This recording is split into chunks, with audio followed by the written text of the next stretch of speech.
Ladies and gentlemen, welcome to Spinning Back Clique, where each week here at MMA Junkie, we take a quick spin through the week's biggest headlines in this crazy world of MMA. Joining me today are the OGs themselves, the godfathers of MMA Junkie Radio, Gorgeous George and Goze. I'm Simon Head, holding things down from the UK. I've got questions, they've got answers, so let's throw some topics on the table and get these guys on the clock. Let's kick things off. The UFC is targeting a new date to kick off the post-pandemic shutdown era, with all signs pointing towards a stacked card with possible 3 title fights on the first show back. The big question, guys, is where will it take place? We know it won't be at the Tachi Palace in California, and it doesn't look like it's going to be at the Fight Island either. So if those 2 locations are off the table, the big question is, where will it take place? Gaze into the crystal ball, check your tea leaves, shake the magic 8 ball. Tell me what you see. Goze, 3 minutes on the clock. Lead us off. Well, here's the thing, guys. I mean, really, there are a couple wild cards here and there. When you think about the state of Florida, right? The state of Florida is always in the game because, hey, they're Florida, and it seems like they do what they want. You know, there's people on the beaches now. So you never really know if they could end up someplace like that. So they're a little bit of a wild card. But the thing I think we all have to look out for is here in Las Vegas, we're one of the only, Nevada's one of the only states that still has an A rating. We've done very good as far as keeping all this under control. The problem with that, in order to do that, was casinos had to be shut down. That's the lifeline out here. And there have been a lot of people protesting out on the streets. It's putting a lot of pressure on the governor. So originally, on the 30th of this month, they're supposed to reconvene and figure all this out. And I feel like because there's that pressure from protesters and a lot of just the citizens out here, I feel like they're gonna loosen things up a little bit, and all they need to do is loosen it up just a little bit, and I think it's gonna leave a hole, enough room for the UFC to come in and actually hold events, maybe here at the Apex. That's home base, you know. That's a place where I think they would really want to be able to do it because they're gonna be able to control so many things. So I'm looking at the Apex. I think that's the one that's going to make the most sense, but I think we won't really know that answer until the 30th of April. You know, I think Goze hit the nail on the head. If I'm going to play odds maker, I'm going to say Florida, 75%, Nevada, 25%. Anything else is really crazy talk. The whole some cruise ship on, 12 miles out at sea on international waters. No, you know what? Take it back. Give me 24% Nevada, 75% Florida, and 1% that WinStar, man, out in Oklahoma. It seems like they get their fair share of cards. It's just an easy commission to work with.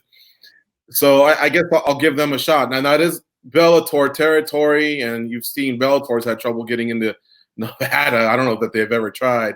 So who knows what would happen there. But, yeah, I mean, look, Florida said, come on in, WWE, go ahead. SmackDown, Raw, NXT, let's do it, And so they're in the business. And so I think that's a little bit of a trickle effect that can carry over to MMA, and that's why I'm making Florida the favorite. Now, don't forget, Vince McMahon and Dana White are both on that committee that they've created, that advises President Trump, on the return of the economy, with their strength being obviously sports, the sports world, which Trump is very, very big on. But like Goze said, on the 30th, I think Nevada's going to make some decisions, and I think Nevada, having a long history in combat sports, they can probably have one of those emergency meetings and maybe approve something on the 9th. And that's why I give the Apex Center an actual strong chance. They got all the infrastructure here in Vegas to do it. It's their home turf. It would make sense there too.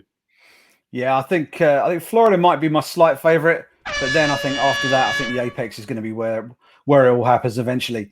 Let's kick things along. All right, we might not yet have a confirmed location for the next UFC event, but it does seem like we're set for 3 title fights with a massive triple header all lined up for when the UFC does return. Tony Ferguson and Justin Gaethje look like they're going to throw down for the interim lightweight title. Henry Cejudo is going to put his bantamweight belt on the line against former champ Dominic Cruz. And Amanda Nunes returns to 45 to defend her featherweight belt against Felicia Spencer. If we work on the basis that Ferguson is technically the interim champ, because he never lost the belt in the cage when he had it last time, which of the 3 champs, Ferguson, Cejudo, Nunes, is the most likely to lose their title, guys? No fence sitting, no hedging your bets. Give us a name, give us a reason. 2 minutes. George, it's over to you. All day. I got Felicia Spencer. No, man, what are you kidding here? No disrespect to her. It's just that Amanda's right now flying on a different level from any woman from 35 on up, 35, 45. And, you know, I think I'd even take her over Kayla Harrison at this point if they did some sort of a super fight. But I would say that Justin Gaethje and Tony Ferguson has the chance for, again, playing the part that Ferguson has that interim belt still that he never lost.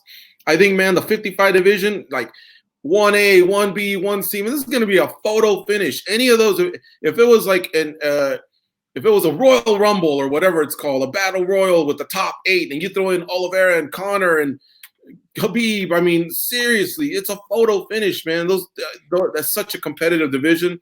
I think that one just statistically probably has the best chance. Gaethje's been a champion before. He's got a great record. He's fought some big names and beaten some big names. I think Gaethje has the best chance of beating that particular champion.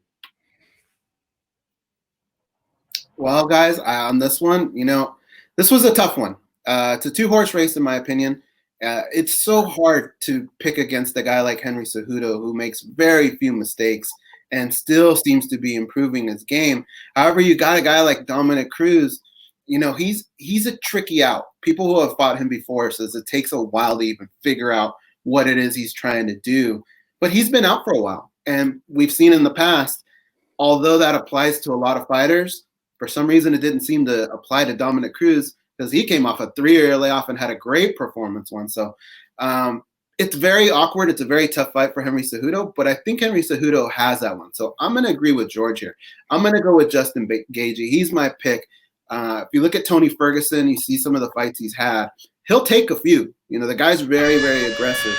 And a guy like Justin Gaethje, who will now have had more time to prepare, I think that's going to be a really tough fight for him. So I'm going to go with Justin Gaethje. The guy's an animal.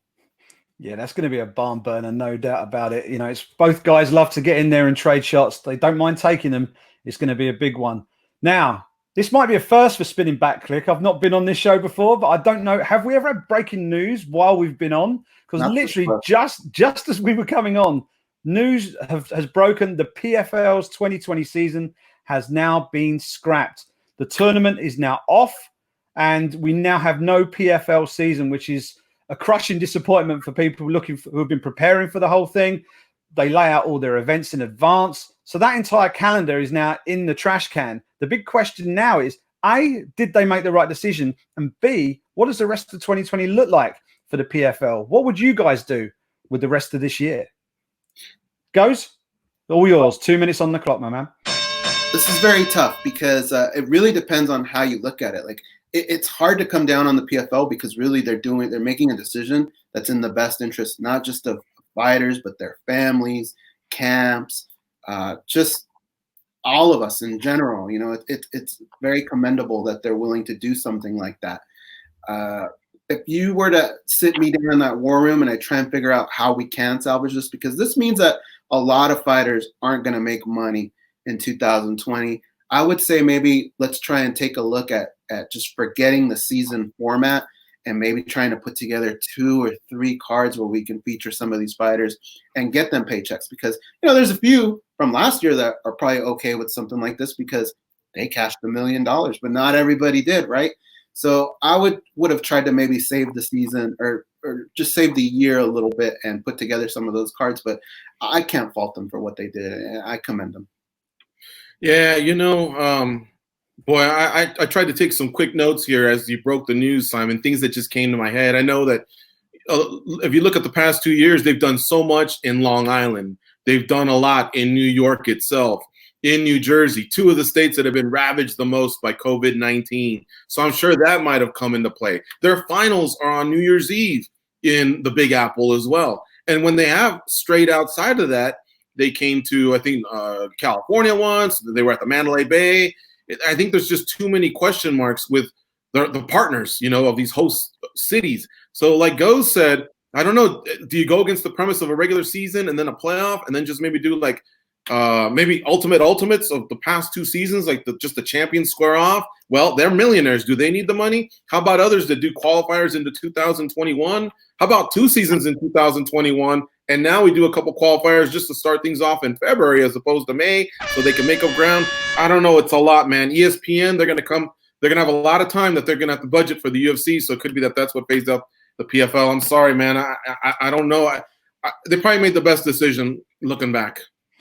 It's a tough out for them when you've got the whole calendar in front of you. Maybe they could just do it straight knockout tournament, fewer events, space them out over the rest of the year whenever we're back up and running.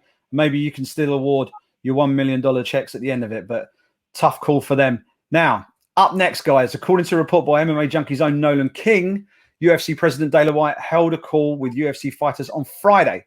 A number of topics were discussed on that call, including who gets booked to fight first, with everybody looking to get back in the mix once the event schedule gets rolling again. There's also talk about what to do about a lack of cornermen, given all the restrictions that are likely to be in place as these fights are being held. And also, of course, what about fighters who don't particularly want to fight in the current climate? Making sure that those guys aren't put under pressure to get in there and fight when they're really not that comfortable doing so. They were probably my three biggest takeaways from that call. What were yours? What stood out the most to you? We've got 2 minutes. George, you're on the clock. Well, I'm going to go the softy route here. For one of the ones that really sat was reach out. Reach out if you want to talk, or if you're just having feelings, of mental stress or depression or anything like that. That was very, very cool of the promotion to say that to their athletes. These are the toughest men and women on the planet, and they always have that front a little bit of like, hey, I will walk through walls and nothing will disturb me and I'll fight 10 people in one night. But the reality is they're flesh and blood like the rest of us, and this is a stressful time. So it was really, really good for them to, put that as one of the topics on the table. Backing up International Fight Week.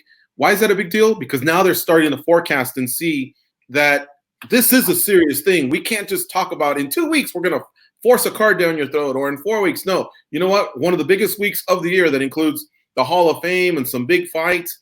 We're gonna focus on that later in the year. We're gonna let that breathe. You know what I mean? So I thought those were 2 bullet points that I took. Maybe a quick third one here. Him saying he's gonna talk to the governor, and again that circles back to one of our topics where we said that might assist in getting things May 9th in Las Vegas. I'm gonna say Dana's role within this task force, Donald Trump's task force, it's very interesting because when you think about Dana White, like, sometimes I look at him as a fighter as well, and he just took a huge L, right? For the longest time, he was saying, this fight card's going to go down, I'm going to make it happen, and people stepped in and calmed everything down. So for him to come out and make these new dates and all that and tell these fighters there are going to be fights, what stands out to me is he's probably getting some pretty good information from these meetings, these task force meetings, and it lets us know that there's probably good authority that things are going to start to get back to normal within mixed martial arts. For me, that's probably what stood out the most, is that advantage of him knowing these types of things, being able to forecast things for these fighters. But I'm with George, too, in a sense that I'm a little bit of a softie, and I think that was nice to hear. If you're a fighter and you're worried about this situation, that you don't have to fight, that it's not going to be held against you. Yeah, it's a tricky one for everybody as they look to make their way back. Packed edition of Spinning Back Clique this week. The final topic we'll discuss. Just 1 minute left for this one. Let's take a look at the UFC's light heavyweight division and the title picture at 205. John Jones has been pretty active on Twitter of late, and he's been talking up the possibility of a potential next defense, but not against Dominic Reyes, against Jan Blachowicz. And there's been a bit of back and forth on social media between the pair. Based on the latest goings on in the Twitter sphere, who do you think winds up facing Johnny Bones next? We've got 1 minute left, as I say. Goze, lead us off. This situation's pretty interesting because you hear from John Jones, and he's leading you to believe that Jan Blachowicz is the person that he wants to fight. But when do really fighters get to dictate these things? Not very many fighters get to do it, especially John Jones in the situation that he's in. I don't know that he's going to be a guy that's going to be able to call his own shot. And with the situation that MMA is in general, I think they go with the sexier matchup, the unfinished business, and that's Reyes. You make that rematch in a heartbeat, I think. Yeah, I would say that Jones in that tweet kind of almost implied that he had never fought in Poland or in Europe and did love to do it. But with everything going on, I don't see that happening, or at least if it does happen, that'll happen on Fight Island. So again, now we're reduced to those that are in the United States. I don't know if that even phases out Thiago Santos, a guy that went to a split decision less than a year ago, and everybody was like, I want to see that rematch. And how about if the UFC really comes strong in the fall? Maybe they wait till Jones and all his legal troubles are over, and they just match up him and Izzy straight, although Paulo Costa wouldn't like it. So I'm going to go with Dominic Reyes as well. Yeah, I don't want to see a return or a repeat of what we saw with Alex Gustafsson, where we had to wait for so long before we saw those two back in there for the rematch. That's pretty much all we've got on Spinning Back Clique this week. Huge thanks to the two OGs of MMA Junkie Radio, Gorgeous George and Goze. We'll be back in 1 week's time to discuss the latest headlines right here on the Spinning Back Clique. Don't forget, of course, keep it locked to MMA Junkie for the latest headlines all week. Stay safe out there, and we'll be back in a week's time.